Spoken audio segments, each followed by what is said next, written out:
I also really like the fact that she used the Chinese saying, there are no unbroken eggs under an upturned nest.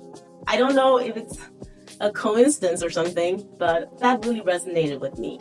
It's an open secret that the US and China are in competition right now, with the US fighting to maintain primacy while China juggles between fending off those attacks, but also staying the course with its own economic development. So far, the battle has been confined to the fields of commerce, and I think that's a good thing, don't you? Let it stay on the fields of commerce. But if the contestation between these two global titans ever were to get hot, it would be over Taiwan, my home.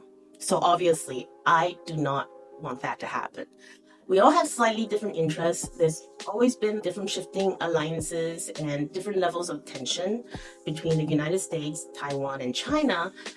But Taiwan is the nest. Taiwan is where it could all get hot. So we have the most skin in the game and the most desire to make sure that that nest do not get upturned.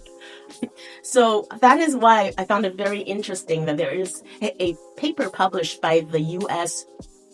Army War College that literally argues for a strategy dubbed broken nest, deterring China from invading Taiwan.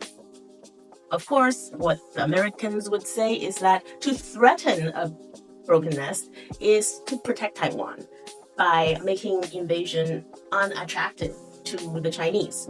That's, let's say, you have to threaten maximum damage to Taiwan in order to make sure the Chinese stay away. To me, that's like handing somebody a gun and asking them to point it at their own head in order to protect themselves. Because don't come any closer, I'm gonna shoot. Maybe that would work. For how long, I don't know. But fundamentally, I don't like that as a strategy. I don't accept that as a Taiwanese. I think it's a terrible idea. And really depends on China's goodwill. China is the party that has to care too much about Taiwan to risk a broken nest. But part of me does wonder, if should that nest really be broken, what does that mean for the Americans?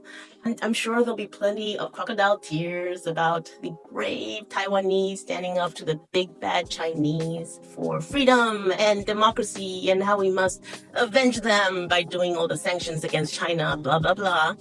But under those thoughts and prayers, there are cruder sentiments that I've heard from American strategists.